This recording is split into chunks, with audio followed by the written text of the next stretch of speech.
Bitcoin is close to becoming worthless. Let's go.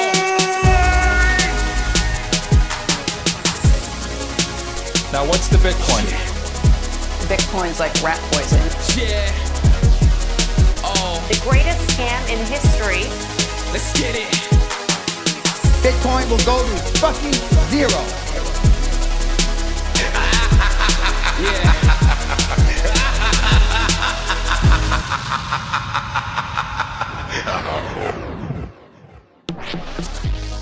Alright, you ungovernable misfits. I'm your host, Max. Everybody knows that Bitcoin is useless, worthless, and doomed to fail. But what if everyone's wrong? What if it's the system that is doomed to fail? Join me as I speak to some of the brightest people in the space and slither to the deepest, darkest depths of the Bitcoin rabbit hole. Welcome back. Today's episode of Pleb Miner in the Wild is with Travis Bitckle. This was a really great conversation with John and Travis. They talked about all things mining, different types of setups, and went pretty deep on diesel engines, Volkswagens especially. This is a special interest of mine, so I particularly enjoyed this. At the end of the episode, John put Travis on the spot and kind of set him up to fail here, unfortunately. He asked him who has influenced and who has helped him in his mining journey. At the end, Travis wrote back and said, "Fuck, I've messed up here. I didn't say my wife, that's the most important, his wife and his family." So Travis wanted to share a special thank you to his wife, mother of his children, washer of his underwear, and the one who's loved him into the successful person and pleb miner he is today. Thank you to Travis's wife, and thank you to all our loved ones who suffer through our Bitcoin mania. We love you all. As we're being all sweet and emotional, I want to say a huge thank you to everybody who has helped me over the years. My family and friends, and so many of the listeners who have become friends, the people who have reached out and helped the show in so many different ways, and the ones who are particularly close to me. You know who you are. You really have helped me more than you can ever know in the last few weeks. Things have been particularly tough, and those of you who have stepped up and come and helped me, that won't be forgotten. Right, because we got all mushy, we haven't got so long for the ad reads, so I'll do them quickly. Firstly, everyone who's boosting, huge thank you. It's fucking amazing. We're the top show on Fountain. We're the top episode on Fountain. I can't believe it. We're always up there, and it's down to you guys, so thank you. Also, a huge thank you to Foundation Devices, not only for sponsoring the show, but for making the easiest to use, best looking, fully open source hardware that makes any fuckwit able to secure their sats in a private way. So if you haven't checked them out already, go to foundationdevices.com. You can use my code, ungovernable, and that will get you 3 months VPN access with iVPN on top of having a beautiful new passport. Also, not technically a sponsor, but they have given me a lovely shill code. It does give me some sats, and it gives you some sats off as well. So if you are in the market for the best node in the world, check out ronandojo.com. You can ask me if you have any questions, but I've been shilling these guys for years and years. I've been shilling them so much they said, look, we might as well just give you a fucking code. So that's what they've done. I love it. It's absolutely amazing. So check them out at ronandojo.com. You can use the code ungovernable. And finally, sx6.store. If you haven't already checked them out and you are in the market for a seed plate, you've got literally no reason not to buy one of these. I put a tweet out about it yesterday. They're $16.99. $16.99. If you have a fire or a flood or any of those problems that you would have with paper where you lose all of your sats, you wouldn't have that problem if you just spend $16.99. So check them out at sx6.store. They're fucking amazing, and you can ask me if you have any questions. Right, on with the show. Today, we have the privilege of observing the elusive and often misunderstood Pleb Miner. If you listen closely, you'll hear the unmistakable sound of its mating call. To others, the sound is offensive, but to the pleb, it's arousing beyond measure. These creatures survive by scouring the earth for energy and scavenging hash rate from others whose overexuberance cost them dearly. The pleb miner may not be at the top of the food chain, but make no mistake, its ingenuity, scrappy nature, and unquenchable thirst for sats make it a force to be reckoned with. Listen, you fuckers, you screwheads. Here's a man who would not take it anymore. A man who stood up against the central bankers, the cunts, the dogs of war, the filth that is the global elite, the shit who devalue our currency and steal the fruits of our labor. Here is someone who stood up and took Bitcoin mining into his own hands. Here is Travis Bitckle, our pleb miner in the wild. Hello, sir. Good morning. You have been a Bitcoin mining, home heating aficionado like myself for quite some time. My first memory of one of your builds was, you do this wall-mounted thing with the S19, then you're exhausting vertically, pulling the air through an inline fan, and then it's ducted directly into your HVAC. So tell me about that. That's like one of the first builds I've ever seen you do. Can you describe that for everybody? Sure. Well, it's important to take care of your family and keep a happy family. And the stock fans on amp miners are just not feasible to have in living space at all. So I forget who gave me the idea to use the inline fan. One of the Telegram groups, Home Mining Wizards or something like that. And I did a little research on those fans, and they're expensive, but they're high quality. And so far, I've been running some of these fans for, over a year, I think now, and they work great. So you need to have, you need to tune it down a little bit, right? Or to make it quieter. And I forget what the stock fans produce. I want to say something like 400 CFM. And I think these AC Infinity fans are 800 CFM, something like that at full blast. Think so. And they work pretty good. They work excellent, actually. And I was looking for a 3D printed duct to connect the fan to the miner, and Mr. John Fruits produces one that has feet, so you can bolt it to a wall or mount the thing vertically. And I like that idea to save some space and keep it nice and tidy. And I guess the rest is history. It just works. I started running those machines in the basement, connected to the HVAC system just with the stock AC Infinity controller.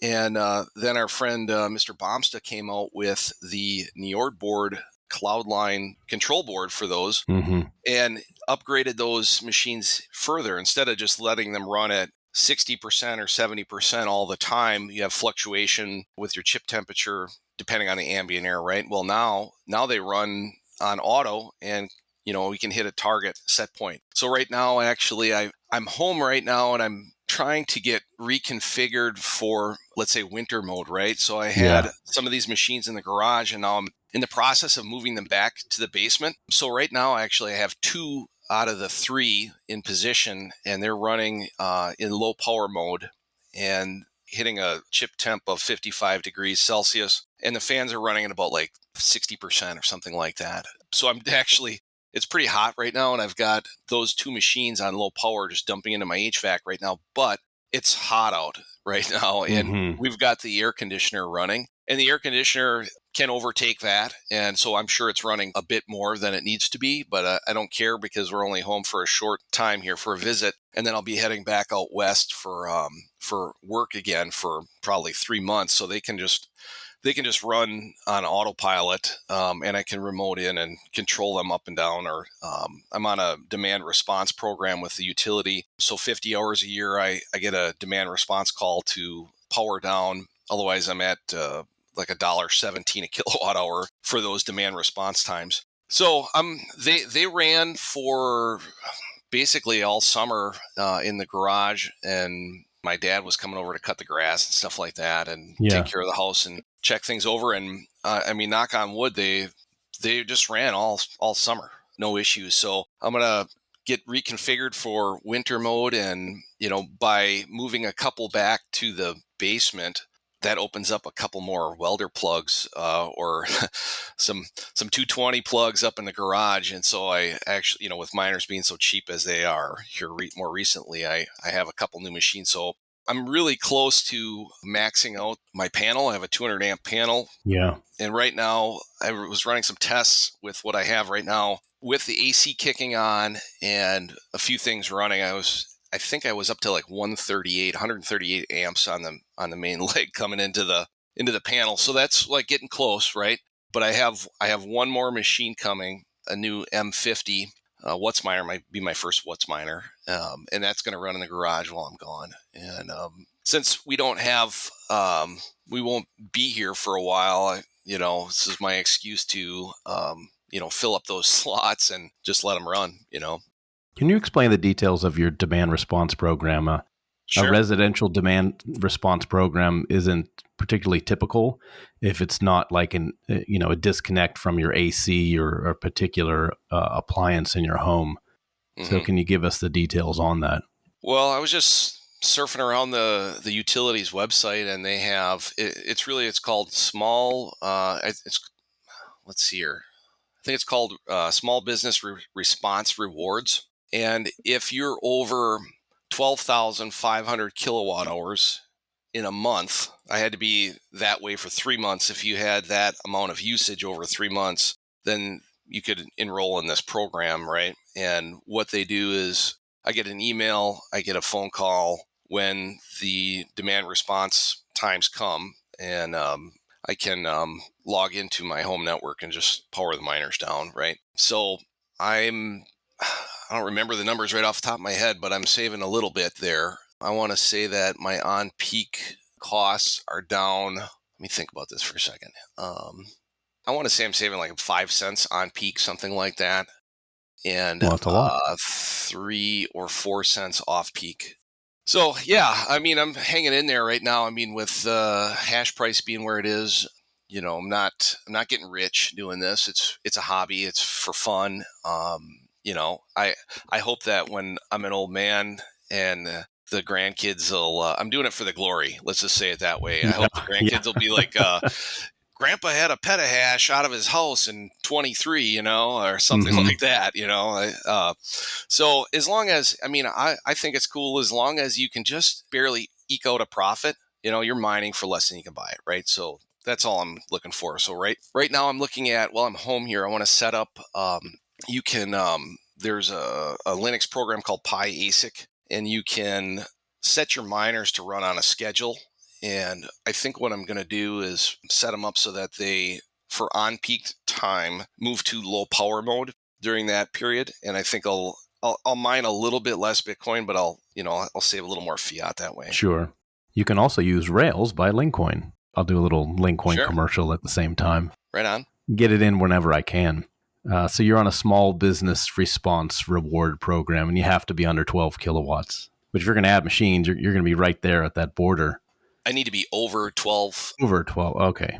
12,500 kilowatt hours in a month, right? Okay. So that's just what they have here locally. Now, they do have another program if you get over 25,000. It's even a better deal. And I don't know if I can cram that much. Get you that 400 amp panel and you'll be cooking. That's right. So I don't know if I can squeeze that through a 200 amp panel. I just, that would really be pushing it. That would be a no. So you do this for the glory, in a lot of home situations with home heating and the right price, that you can be profitable, but it's not easy, especially given that now the average price of residential electricity is probably 12, 14 cents a kilowatt hour. When I first started mining, I think my home rate was 7 cents straight up. That was I'm in a deregulated market. Mm-hmm. So my supplier charge was 4 cents, I think, at that time. And then I got like another 3 cents on that with distribution. The only reason I'm profitable now is because I have some kind of unicorn scam deal with this green energy company that charges me a flat rate. And then couple that in wintertime where I can crank these machines as far as they'll go and pipe them into different sections of my house. I don't have, I have central air, but it is a high efficiency system. And the intake, you really can't be messing around with pumping air into that because this high efficiency system, it's more of like a pressure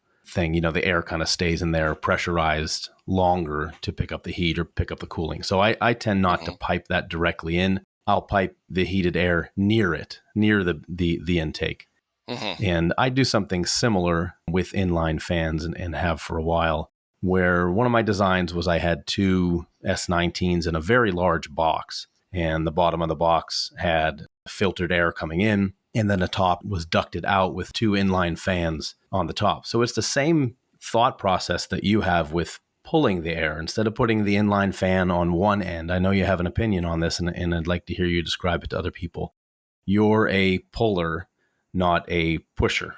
So can you describe your thoughts on why you pull the air through the machine as opposed to pushing it on the other side?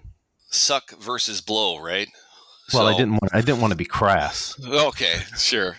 Yeah, right on. So there was somebody who had a YouTube video on this, and they had a FLIR camera on the miner, and they set it up in the blow or the push configuration. You could say blow. I was just kidding. I mean, Yeah. I believe I said cunt and shit in the intro, so we're good.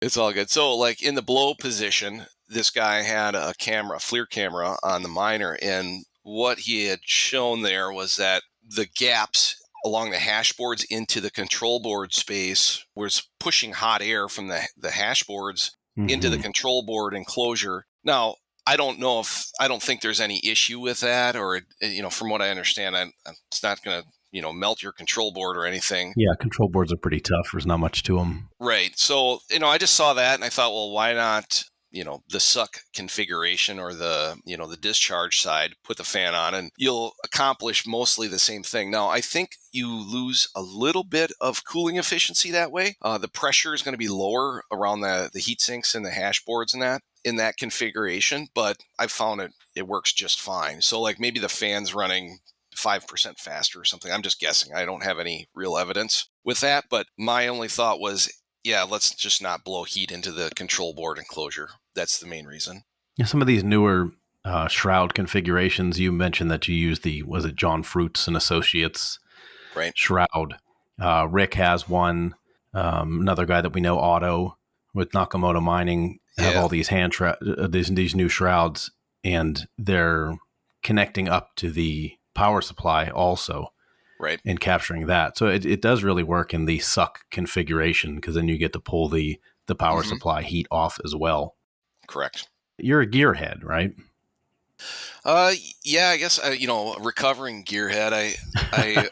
I've, for the last, I've been driving Volkswagen diesels for a number of years. I don't know, like 15-ish years, something like that. But I converted an old Volkswagen Jetta to run on straight vegetable oil. And then I had a Passat that I did the same thing with, but I refined the system. And I travel for work. I'm in construction. And the Passat, I drove all over the country. I drove to South Carolina, to Kentucky, to Louisiana. And I had an additional fuel tank in the trunk of that car. And it was a 15-gallon tank for the waste vegetable oil, filtered. And it was completely heat traced fuel system. I had a heat exchanger in there, a heated fuel filter. And the time I went to Louisiana, I brought a bunch of jugs of oil, filtered oil with me. And I drove all the way to Louisiana from Wisconsin, worked for a month down there, and then made it all the way back to, I think, Indianapolis before I had to buy any diesel. So it was a dual fuel car, basically. It could run on vegetable oil or diesel. And I had a range just with the two fuel tanks of about 13 to 1,400 miles. So I was always been like a tinkerer with stuff like that. And so that was my previous hobby. And now I'm invested in these miners. Then I still have this car. It's a diesel Volkswagen sport wagon, and I blew up the engine on that one twice. And big turbo, and I put in these camshafts that were allegedly drop-in safe, right? And they were not. They were interference. So I had some valve to piston action. Yeah. And some spectacular engine catastrophes there. But I've got it dialed in now, and it's stable, and I enjoy driving it, and it does burnouts and stuff, and it's good enough for me right now. So I don't want to mess with it really anymore, and I'm just driving it. My wife hates it though. She's like, "You ruined this car. It's terrible," So she doesn't want to drive it, I'm sure. No, but now that we're back home here, this is our one car we have to peel around, for this week. But she's driving it. This is the dual fuel vegetable oil car, or this is just some souped up turbo? No, when we moved to our new house, I got rid of all of my vegetable oil infrastructure. I actually built a centrifuge to filter the oil out of stainless pipe, and it was creating this like mist of oil. So like you'd heat the oil up to filter it, and it'd run through this centrifuge, and it would like create this oily mist that like coated everything in the garage. It was, sticky goo on everything. And I didn't want to bring that into my new place, my new garage. So I ended up giving away a lot of that stuff. And then I sold the vegetable oil car, which was getting terribly rusty. And so I've been out of that for probably 5 years now. I went down that rabbit hole for a long time. There was this guy named Stephen Chastain, I think was his name. And he had a company called US Filter Max, like MAXX. And he did black diesel, take old motor oil and cut it with kerosene and filter it out and run it straight. Your dual fueled vehicle, did you have to switch anything? Was there some kind of different filter or different injectors, or you could just could you mix the diesel and vegetable oil in at the same time, or what was the configuration to go between the two? Yeah, so it was a 2-tank system, and you have solenoid valves that switch between the two fuels, right? So you always want to start up and shut down on diesel so you don't have vegetable oil in the injectors, or they'll be plugged, right? Okay. It's cold, so they get all gummed up. That's right. So you warm up on diesel. Once you're warmed up and the engine's hot, then you can switch over, because it's using the engine coolant to preheat the oil, right? You don't want to put cold oil on the engine either. I heard it described this way. Imagine a cast iron frying pan on your stove, and if you put that pan cold on the stove and you put some oil in it and then you turn the burner on, the oil will begin to smoke and then burn to the pan, and it'll be like all caked onto the pan. Now, if you put that pan on the stove, turned on the stove, and got that pan nice and hot, and then you dumped a little oil on it, the oil will bounce around and it will not adhere to that metal and burn to it and cake it all up and gum it all and, destroy your, get carbon attached to all the internal parts. You want all those internal parts at full temperature before you put any oil on it. So there was a completely heat traced fuel system that was like a counterflow heat exchanger that used engine coolant. There was a heat exchanger in the tank, and then a heated fuel filter that preheated the oil. And what I found with that, the last car that I did this with, it would take like 30 to 40 minutes for that whole, like imagine if the car was parked outside and it was 20 below zero, that's like an ice block, a 15-gallon ice block in the trunk, right? That you're trying to warm up. And so that's a lot of thermal mass to, you got to dump a lot of BTUs in there before it, so I didn't have good heat in that car. We'll say it that way. It took about twice the amount of coolant. So it was like 2 gallons of coolant in the system instead of 1 gallon, right? So you're heating more coolant up too, and then you're heating up all that oil. And so, there were drawbacks, right? There are no solutions. There are only trade-offs, right? But it worked really well. Other than that, I drove it all over the place. When people start talking about the vegetable oil car and the cute thing, like, oh, you drive around town and you smell like French fries. People kind of get off on that. I had a buddy that had an old Mercedes and did the same thing, but eventually he just got sick of it too, that it's not practical. But is it practical for Bitcoin mining?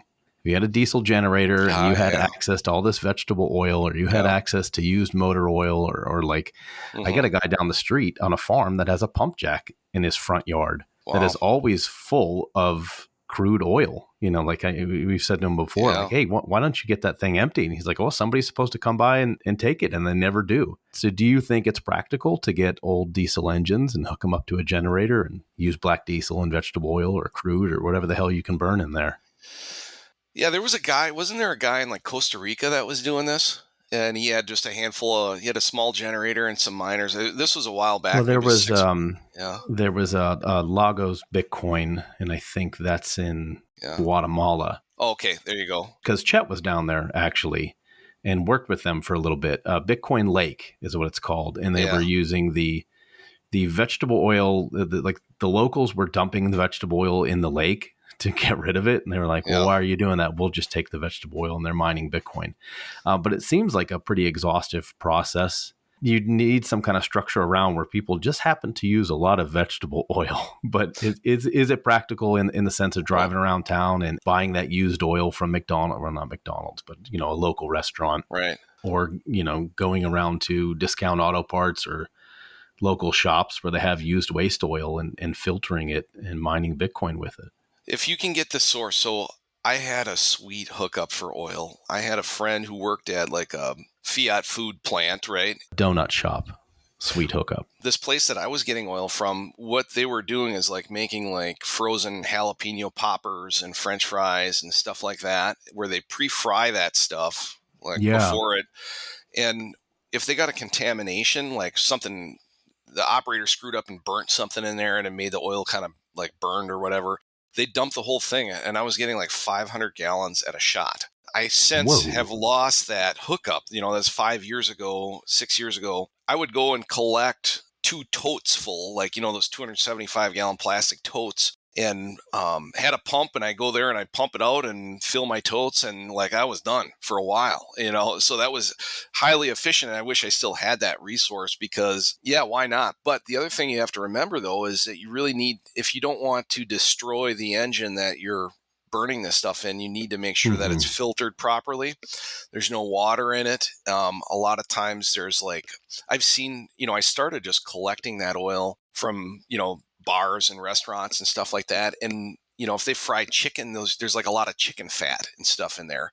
And you can actually tell the quality of the oil just by looking at it. Like if it's dark, that's okay, but it's got to be transparent. Like if you hold up a jug to the light and it's dark, but you can see through it, it's not opaque, it's probably okay. And then you can filter it. Now, if it's cloudy, there's probably water in it, or there's chicken fat in it, or something like that. And then that's a different issue to get that stuff out. So you need to let it settle for a long time, and you'll see that the water, my process was something like collect the oil, let it sit for a month after I stirred it up and pumped it, right? Then you pour off the good stuff off the top, which may be dark, but is transparent. And you'll find the stuff on the bottom is the cloudy, goopy stuff that's fat or water. You just keep separating that out until, and what I had was a 55 gallon drum that was like the preheater feed to the centrifuge. And I dumped that stuff into that 55 gallon drum through a barrel filter on the top, which was like a 400 micron filter to get the bigger chunks. I let it sit in there for a while. Then I'd heat it up, and then I'd run it through the centrifuge, and then it would go through another filter into I had a repurposed a 275 gallon fuel oil tank. And then I had a pump and a little gas pump handle on that, and I could just back my car and just fuel up. But the process to filter the oil is really important. You can't forget about that. Like if you just try to just dump the stuff in, you're not going to have a good time. It's not going to work. So there's a lot of work to it. There's a lot of time input in this, and a lot of labor input, and you have to have the right connections. But it sounds somewhat practical if you had all of your ducks in a row. We recently did an interview with Baseload and Troy Cross, and Troy Cross just put out an article recently that miners are eventually going to drive the market, the energy market, because they are going to search no matter what for the cheapest forms of energy. So your initial Bitcoin mining build may be built around something like this. Yeah. Not in an afterthought sort of way. Like, hey, this is where Cisco does a lot of their pre-cooking for their fried shrimp or, potatoes or their other restaurant supply stuff. And it's in an industrial park. And, maybe we can use kind of a dual fuel thing. When the weather's right outside, it's not bitterly cold, we might switch over to vegetable oil or black diesel generators. And then when it's practical, or we are in some kind of curtailment or demand response program, then we'll switch over to the electric supply stuff. I do think it is practical, even though there seems to be a lot of inputs as far as time and energy and skilled labor as well. That's not simple stuff. What was your maintenance on these machines? How often did you have to replace a part, a filter, a fuel pump? They did good. I mean, yeah, I went through a learning curve, trying to burn chicken fat basically and unfiltered fuel, right? And so what I was finding with that is it would just plug the fuel filter basically and starve the engine on the first build. But once I got that dialed in, it happened a few times where I forgot to switch over and then went to start the car and it wouldn't start. The way that I started it was I took a heat gun and just aimed it at the injectors, for about 10 minutes and just tried to warm it up. So normal glow plugs won't do it? No, because the glow plugs heat up the cylinder, but they don't really heat up the injectors, right? Okay. Right. So if your injector is just plugged, then it's, no fuel flows, right? But all right, I'll tell you what my next crazy thought is with all this. Bring it on. Yeah. I'm in Wisconsin. There's a lot of anaerobic digesters going up and getting built here. And there are, when we talk about all these flare gas getting repurposed for mining, all these farms and anaerobic digesters are going to have flares. Some of them are actually installing the scrubbing equipment to make it pipeline grade natural gas, basically, and then injecting it right into the local infrastructure that way. These farms are often far away from that infrastructure, right? So there are flares going up here everywhere, and I want to buy, a Craigslist special natural gas generator for a few $1,000 and just try to run it on this biogas from an anaerobic digester. In fact, my neighbor has got a fairly large farm. I think he's got like 700 heads, something like that. And he's putting one in. And so I want to buddy up with him and be like, I'll buy some of that gas. If you're just going to flare it, I'll figure something out. What I want, ideally, the best case scenario would be like, hey, how about I give you some of the Bitcoin I mine with it, right? Maybe I can get them going that way a little bit. But the problem with biogas is that it has hydrogen sulfide in it, and that is not friendly to an internal combustion engine. It will make the oil acidic and create a problem. Now, my thought is you can mitigate that, from what I understand, in a couple of ways. I mean, you can scrub the gas first, but that's big infrastructure and high cost to do that. You can change the oil in the engine a little more frequently, and maybe you can treat the oil. If it makes the oil acidic, maybe there's a way you can add some kind of neutralizer to the oil so it doesn't burn up the engine that way. Okay. But I want to try it and just see, like, if I buy a beater generator and just see how long it lasts, and maybe I can just up the oil change frequency and the thing will just run. And so that's kind of my next thought. I just have to find the farmer. I don't know if I can convince my neighbor. Thinks I'm a little crazy already, as you can imagine. Well, yeah. So I'm just, I think many Bitcoiners are like this. We're just like, that obnoxious neighbor that's, that guy's just a little off, right? So I have a good rapport with them, but, they, I think, will be pretty skeptical to allow me to hook up some equipment, to their new operation. Somebody was doing this with a pig farm. A guy named Ricardo Carmona had digesters down in Mexico or further south. I haven't heard from him in a long time, so I don't know if Bitcoin price being so low has made this not as practical. But it's funny, I just mentioned Troy Cross. His dad, Troy Cross's dad, is up in Wisconsin, and I think Really? he's like University of Wisconsin professor. And one of the things that he studies is biodigesters on dairy farms. Really? Apparently, dairy cattle are the right kind of cows to do this with. Obviously, feedlot cattle, it might not be as easy to collect the waste, but in a dairy farm, they produce a lot of poop and they come in to be milked.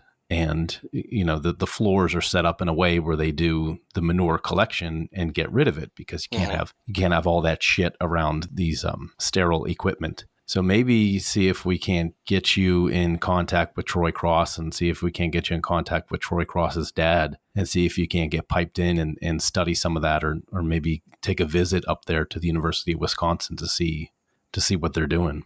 Man, I love that. I just need to find somebody who will let me park a generator and, put up a little shack to try it. Basically, there's not much else you need. So I think if you start with a used generator, just shopping around, less than $5,000, you can probably find something that's pretty good size. I wonder if you could. Sometimes you have these military auctions. Those generators are pretty well maintained. Don't they have like a weird power supply though, or it's like a different voltage? I don't remember. That was 20, like 600 volts or 25 something. years ago. Yeah. I'll have to look that up. Yeah, there's some other, maybe some other wiring to do with something like that, but I'm not positive. But I would like to play around with that. I think that would be a lot of fun. I know. I watched a video the other day where a guy was building a wood gasifier, and he was running the exhaust from the wood fuel part into water, and then collecting. It was bubbling in the water in the bottom. So I wonder if the water's a decent filtration system for that exhaust. Yeah, I wonder what if that water then would be water that you don't want to just dump on the ground or dump in the waste treatment. They didn't have the EPA getting involved. Yeah, you're just dumping that water back into the creek. No, I'm not. Well, the other thing is with this, the other aspect of this is that from the EPA side and emissions side, they want to put those flares out. They don't want the flares because they're just for the same reason they don't want flares at oil wells. Yeah. They're dumping methane into the atmosphere, right? 25% of the methane doesn't get burned and the wind blows and then it's just dumping emissions, right? So, the other angle to this is if you could make it work properly, there might even be some enthusiasm from the environmental side and regulatory side. Yeah, we just had a conversation the other day about Stronghold here in Pennsylvania and their waste coal remediation program. They're also doing a waste tire remediation program and getting paid by the state of Pennsylvania to do both. Yeah, that's awesome. You were talking earlier about showing up to people, being the crazy next door neighbor. And I think a lot of pleb miners, a lot of the Bitcoin mining community, we're all, Sarah said this to me before, like we're all kind of the same guy, we all have the same goofy interests. You and I had a conversation the other day about punk music. You used a Minor Threat song in one of your videos. In the Pleb Miner Telegram group, we're often talking about skateboarding because of base load. Yeah. And he's got my old ass back into skateboarding, and you posted a couple pictures from your childhood and ollieing off, 5 steps or doing some pretty decent action there. Who were you as a kid? And in the 90s, I'm assuming the music you were into, skating. What were your thoughts back then? What were your political leanings as a kid? Mine was anarchy. That's what I wanted, as a young man. Certainly before I joined the Marine Corps, my political leanings were anarchist punk. Right. Then I joined the Marine Corps and I became like ultra right wing conservative, and I used to listen to Rush Limbaugh back in the 90s really hard. And then you start to see the effects of the neocons and the warmongering and the war hawks and, all of the problems with the right wing. So then you start looking into Austrian economics, or you start following people like Thomas Sowell, and you become more of a libertarian. And then from libertarianism, I've become more classically liberal. And then it's like you're on the complete other end of the spectrum. So what was your political evolution from, a young kid skating and listening to punk music to where you are now? It's funny. You're right, because we are like the same person.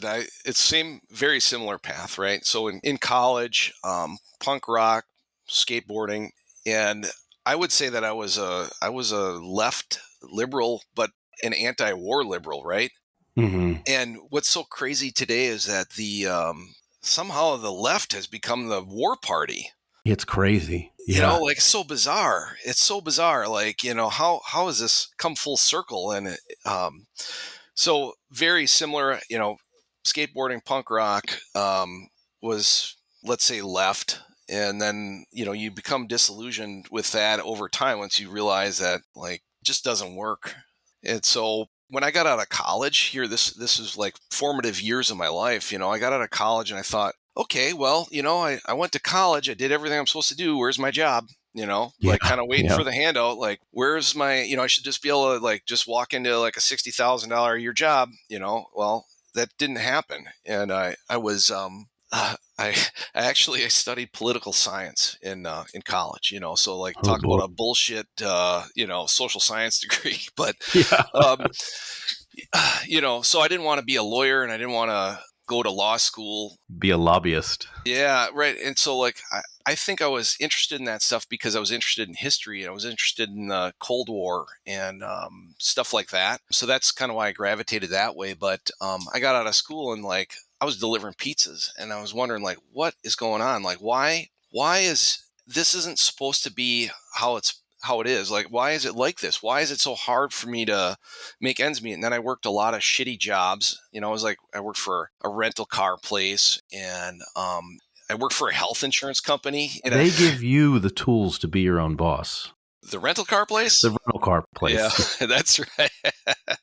So, and then, I just bounced around these really crappy jobs and just got punished, and I was falling a little further in debt every week, month, year, and just didn't get it. And then finally, a couple of my friends who were in the construction trades said, hey, we think, you like working on cars. We think you'd be pretty good at this. And, finally I had, an outlet to succeed and direct my energy. And I think getting punished the way I did for a couple of years after college really motivated me, Gives you a hard edge. Yeah. I mean, I was a kid that could only learn the hard way, right? So, like, your parents tell you, you should do this, you should do that. And you're like, yeah, go pound stand, you think you know everything, right? But I was pummeled into, figuring it out myself. What were they telling you as a young man that you should do? Because obviously your engineering chops, your mechanical aptitude chops are very high. You had to know this. If you know cars so well, did you grow up building cars with your dad, tinkering in the garage? Well, I had a drunken stepdad, and the one thing that I got from that guy was he showed me how to work on cars. So I have to give him some credit where it's due. He was not good for much else for our family and all that kind of stuff, but he taught me how to work on cars and he let me use his tools. And so in high school, I did all my own work on my cars and helped my friends and stuff and did brake jobs and things like that, Did you come out of high school? I mean, so you have this experience of working on cars, doing brake jobs for extra money and be like, but I don't want to end up like my stepdad. So I'm going to do something completely different and be a political science major. Well, my dad, I'm from Wisconsin. My grandfather's a farmer. There's a lot of paper mills around here. They're closing fast, but my parents, worked in paper mills, and my grandfather and my other grandfather did, and uncles and aunts and all that kind of stuff. But my dad was he was very critical of me going to college to study political science. He thought that was a terrible idea, So I think he would have, he was a millwright and he didn't communicate it the right way, but he basically said, like, you're doing the wrong thing. This is a waste of time, and I don't think it was a total waste of time. I think there was things I gained from that experience, and it was a good time in my life, but it was not as productive of, think about your 18 to 22-year-old self and like how productive you could be at that time if you really were motivated, right? You didn't need to sleep at that time. Yeah. So I could have probably been more efficient with those years than I was. I'd have to say most people probably say the same thing. Mm-hmm. You'd mentioned your dad being a millwright. Well, that's a good union job.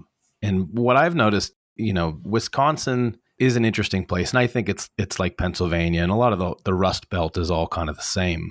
It's like the people that vote Democrat in this area, they're all blue dog Democrats. They're all union types. Like you're up in Wisconsin, you've got your ultra left Madison, Wisconsin types. But I think most of the blue up there is good union job, type things. Right. And you and I have had the union conversation. It is Labor Day today on the day of this recording. Right. I'm in a union. You're union adjacent in your industry. What do you think the difference between that union mindset 20, 30 years ago and the union mindset today? I feel that there's a huge rift between union leadership and the union associates, and the rift is getting larger. What are your thoughts on that? Yeah, I agree with that. And there's, and what we talked about earlier is the difference between unions. I think there's a spectrum, right?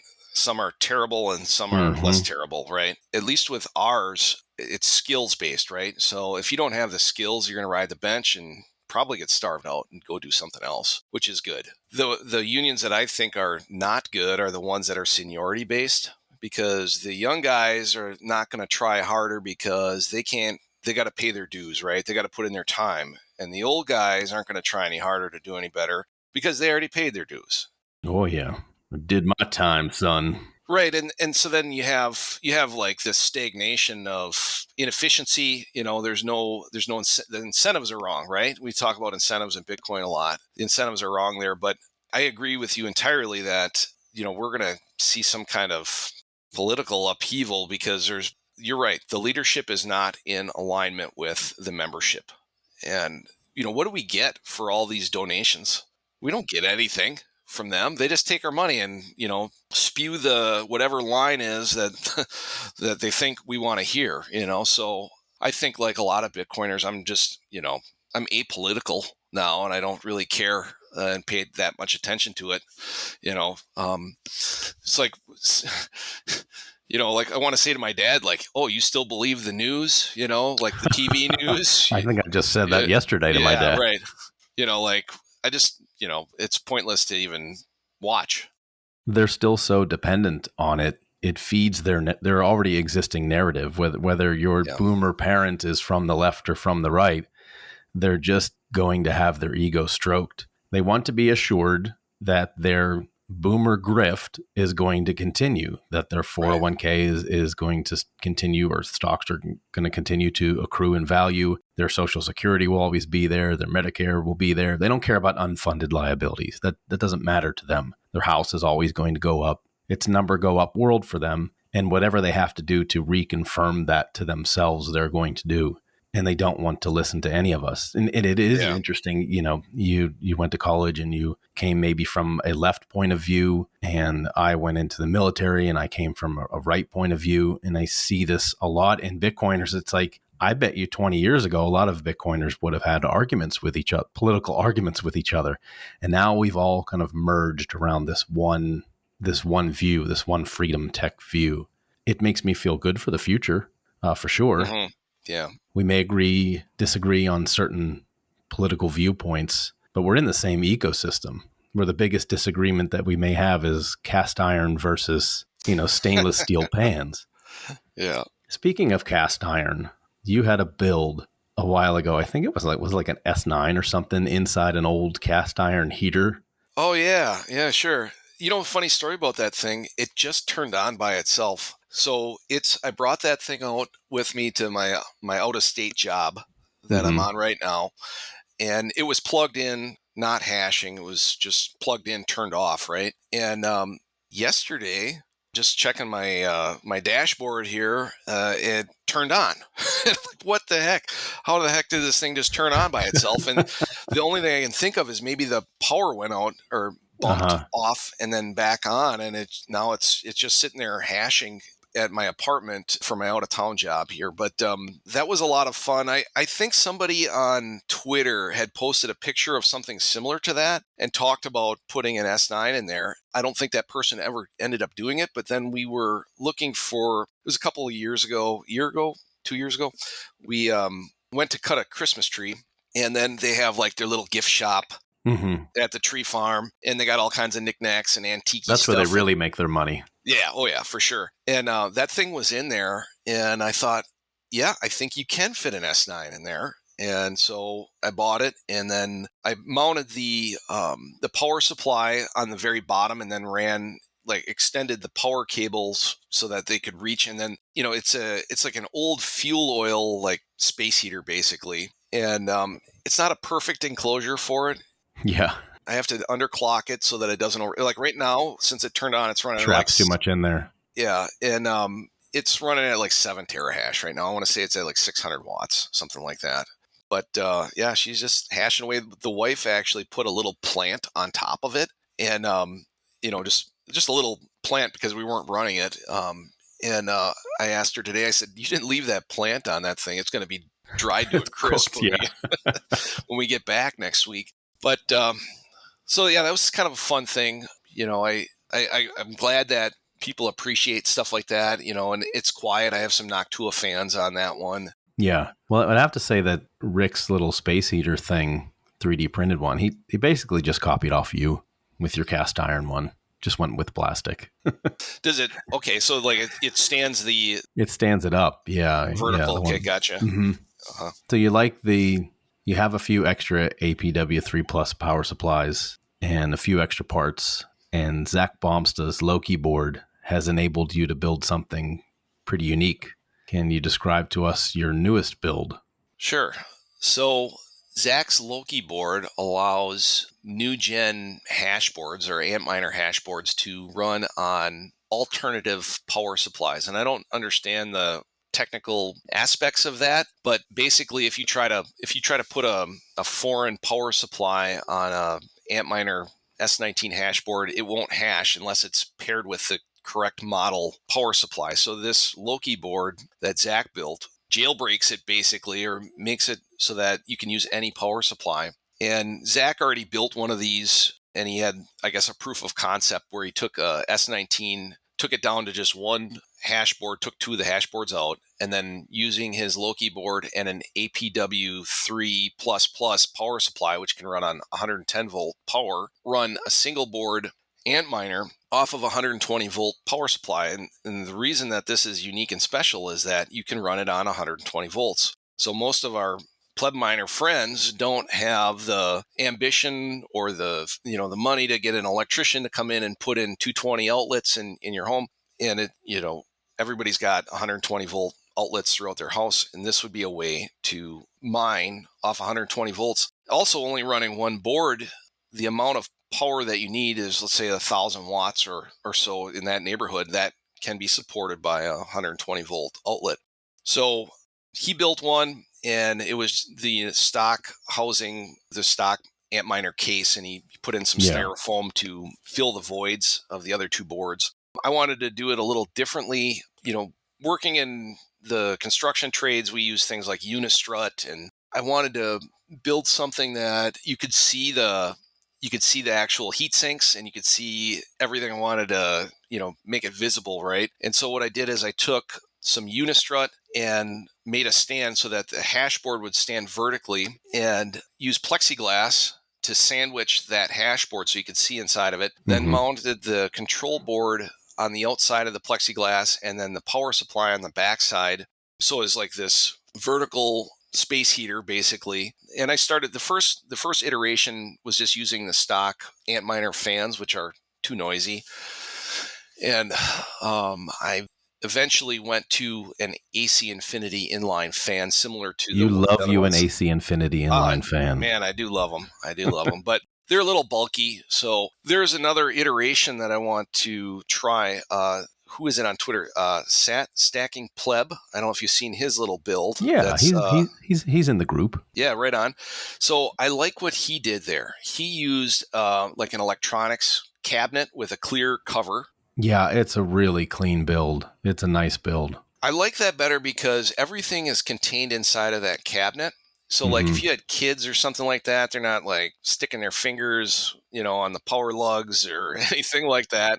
If you're a Pleb Miner, your kids get it at this point. Yeah. I mean, all they gotta do is talk to Barn Miner, and he'll show you pictures of his son's fingers, and you say, "Well, don't stick your fucking fingers in the fans." That's right. So I'm gonna keep playing with that, and then the other justification that I had for buying my latest used Antminer J Pro is that if when the halving comes around and these things aren't profitable, I'll just recycle them into space heaters, and they'll potentially have some life if they don't have any life anymore, right? So I'm always coming up with justifications, right, for buying more machines. Rationalizations, right? Yeah. There's a lot of exciting things coming up, with old machines. Zack has been instrumental in bringing new life to old machines and new ideas to Pleb Miners. Scott with BitAxe, same thing. Sure.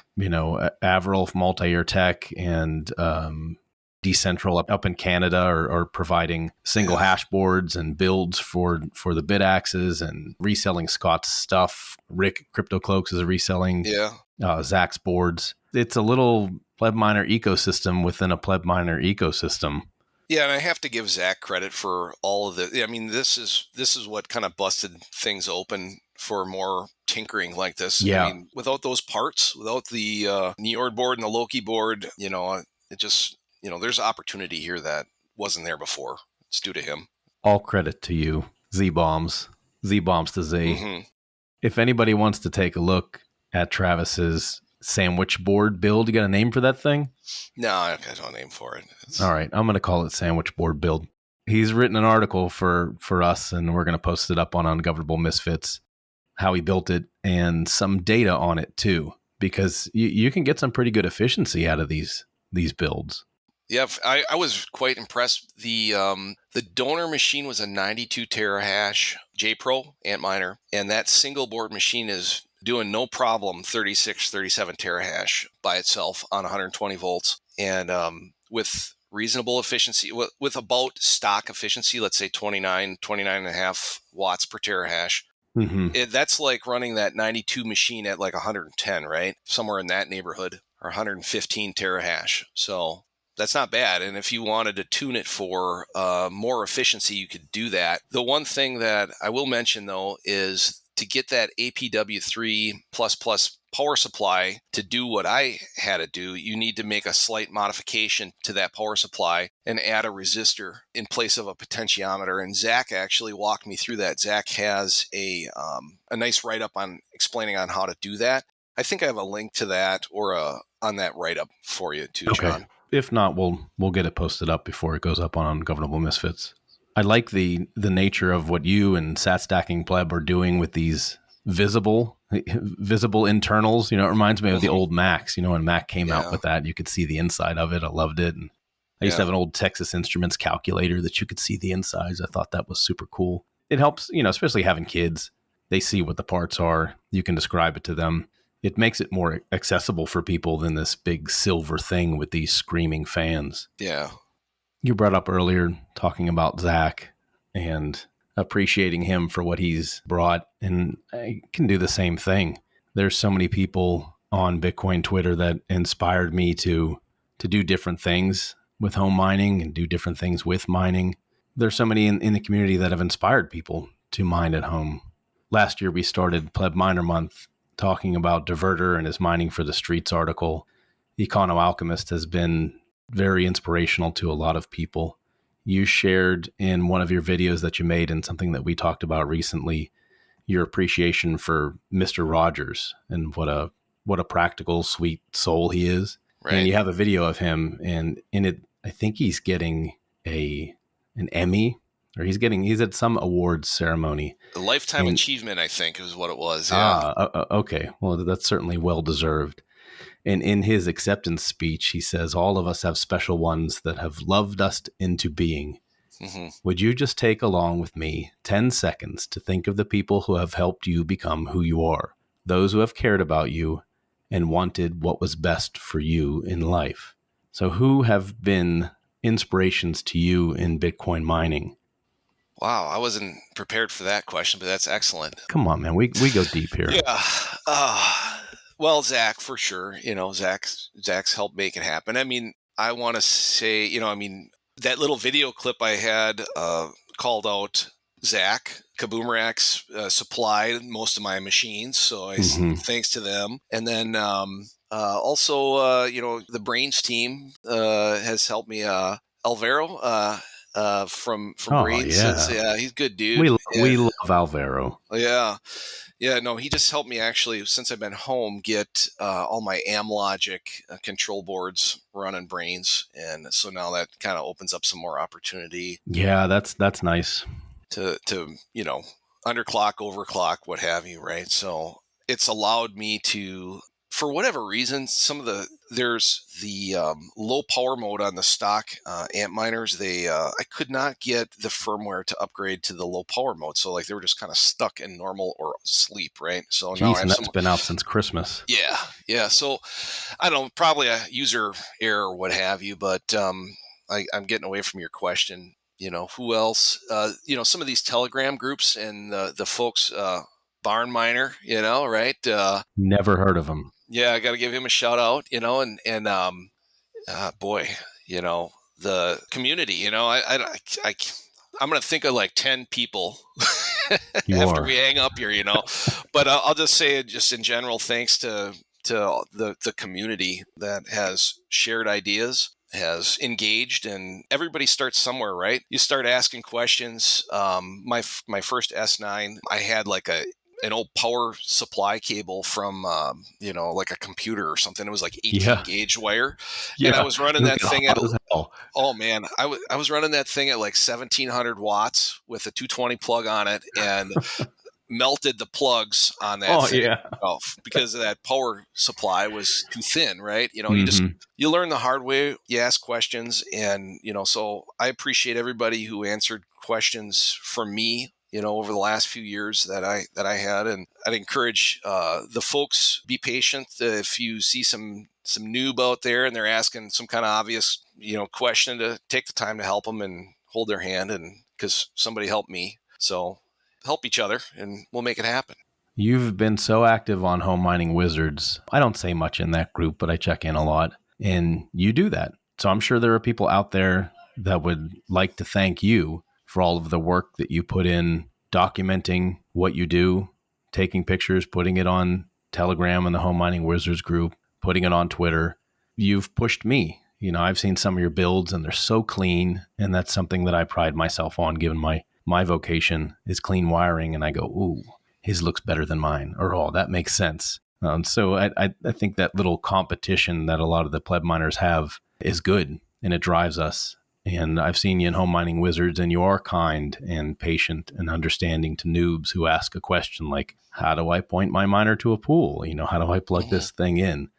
And that's really important, because we have to foster new pleb miners and bring them into the fold, because you never know who's on the other side of that Telegram chat. It could be some genius engineer who's going to come up with the next innovation like Zack Bomsta has. That's right. Yeah. They just need a little kick in the ass to get started, and to know that this is a community that accepts people of all skill levels, and we're all in this together. Amen. So Travis, thank you so much for being our pleb miner in the wild. I really enjoyed this conversation. I'm glad that we got to go into a lot of the rabbit holes that we've been chatting with each other about. Yeah, I appreciate that very much. I enjoyed it as well. All right. Thanks, man. Take care.